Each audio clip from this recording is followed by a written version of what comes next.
कि ईश्वर सर्वव्यापी है, वह आपको हर पल देख रहा है। ईश्वर न्यायकारी है, उस पर निंदा स्तुति का कोई असर नहीं पड़ता, और ईश्वर उसी पर कृपा करते हैं, उसी के तीनों प्रकार के तापों का हरण करते हैं जो भगवान के अनुशासन को मानता है। और भगवान का अनुशासन है क्या, ये भी तो प्रश्न उठेगा ना। भगवान का एक ही अनुशासन है, हम केवल और केवल ऐसा कर्म करें जिससे अपना और समाज का उद्धार हो, उत्थान हो, केवल ऐसा ही कर्म।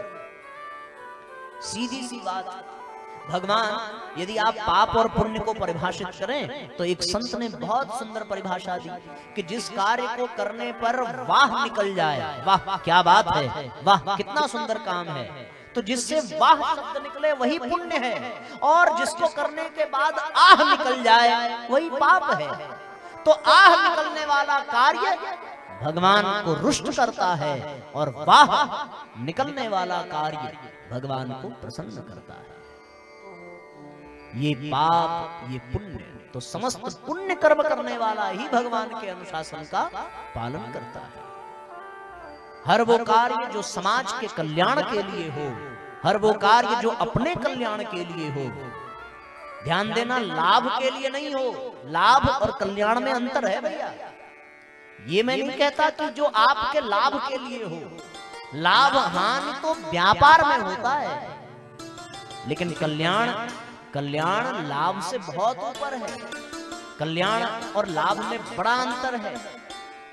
लाभ क्षण भर का होता है, पर कल्याण सर्वदा के लिए होता है। लाभ में आप कुछ मात्रा में पाते हैं, लेकिन कल्याण तो आपको सब कुछ दे देता है। इसलिए साथियों, भगवान उस पर प्रसन्न होता है जो अपने और दूसरों के हित के लिए तत्पर हो। उस पर भगवान की करुणा होती है, उस पर भगवान की कृपा होती है। वो भगवान के अनुशासन को पालने वाला माना जाता है। तो हम सभी ईश्वर के अनुशासन को अपने जीवन में धारण करें।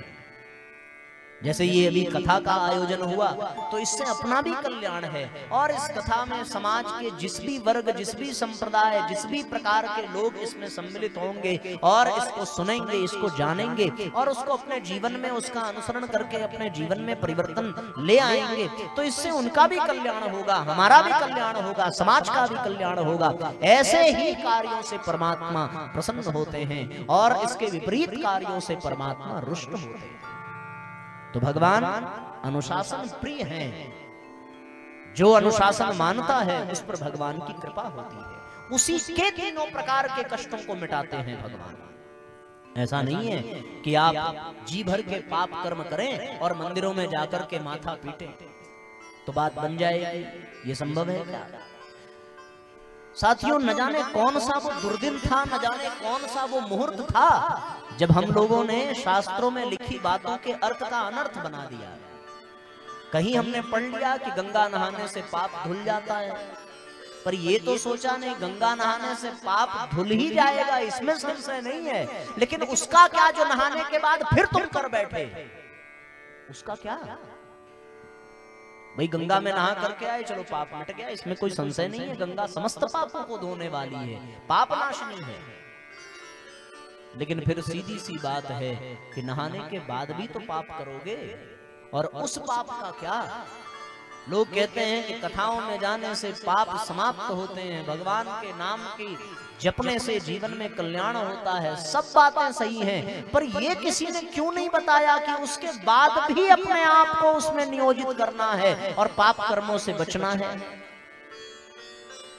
एक म्यान में दो तलवार नहीं होती, या तो पुण्य कर्म ही होगा या तो पाप कर्म ही होगा, तीसरा कोई विधान नहीं है। पुण्य और पाप का मिश्रण कुछ नहीं होता, या तो पुण्य ही आप करोगे या तो पाप कर्म ही आप करोगे। इसलिए साथियों, जीवन में कर्मफल का सिद्धांत यही है, यथा धेनु सहस्रेषु वत्सो गच्छतु मातरः। ग्रह नक्षत्रम न करोति शुभाशुभम। ग्रह नक्षत्र शुभ अशुभ नहीं करते, हमारे अपने कर्म ही शुभ अशुभ कराते हैं। जिस प्रकार हजारों गायों के मध्य में बछड़ा अपनी माँ को ढूंढ लेता है, यथा धेनु सहस्त्रेषु वत्सो गच्छत मातरः, उसी प्रकार हमारे द्वारा किए गए कर्म प्रारब्ध बन करके हमको ढूंढ लेते हैं और उसे हमको भुगतना ही पड़ता है। पितामह भीष्म ने 101 जन्म पूर्व किसी सर्प को कांटे की झाड़ पर फेंक दिया और उस सर्प के शरीर में अनगिनत कांटे चुभे, जिससे उसका देहांत हुआ।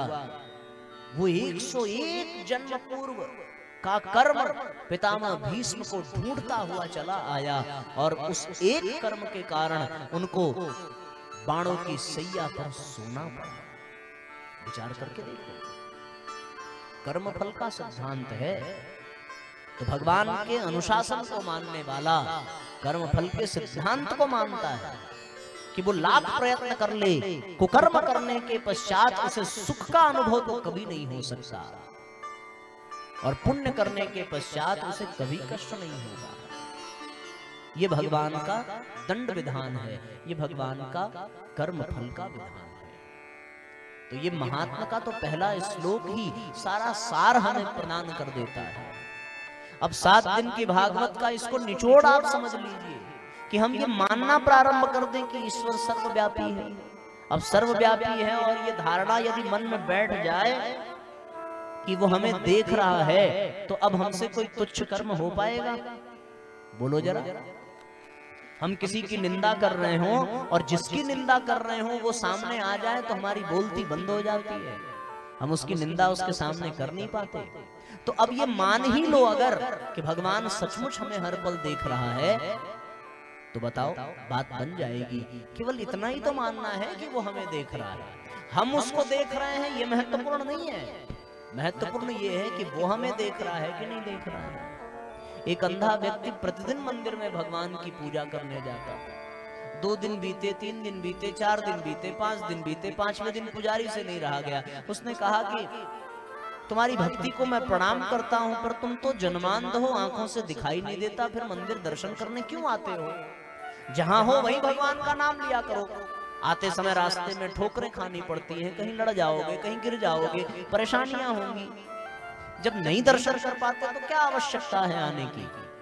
रही प्रसाद की बात, तो तुम जहां रहोगे हम वहीं भिजवा देंगे। उस व्यक्ति ने कहा कि मैं इसलिए नहीं आता कि मैं भगवान को देख सकूं, बल्कि मैं इसलिए आता हूं कि भगवान मुझे देख सकें, और मैं तुम्हें देखूं या ना देखूं इससे फर्क नहीं पड़ता।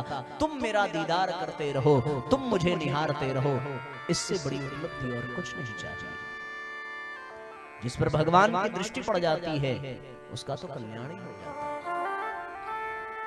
तो ये पहला ही संकेत है कि ईश्वर सर्वव्यापी है, ईश्वर न्यायकारी है, और वो सर्वव्यापी ईश्वर, वो न्यायकारी ईश्वर उसी पर प्रसन्न होता है जो उसके अनुशासन का पालन करते हैं। इसलिए साथियों, इस श्लोक के सार को हमें समझने की आवश्यकता है। कर्म फल का सिद्धांत। तो हम सब भावपूर्वक परमात्मा से प्रार्थना करें और एक ही प्रार्थना करें कि हे प्रभु, हमको अपने शरण में ले लीजिए, हमको अपने चरणों में स्थान दीजिए, ताकि हम भी आपके अनुशासन का पालन कर सकें। और यदि हमसे कोई त्रुटि हो जाए, कोई भूल हो जाए, तो भले ही उसका दंड हमें भुगतना पड़े, पर आप हमसे विमुख न हो, आपकी नजरों से हम ओझल न हो। बस इतनी ही प्रार्थना हम सब भगवान से करें।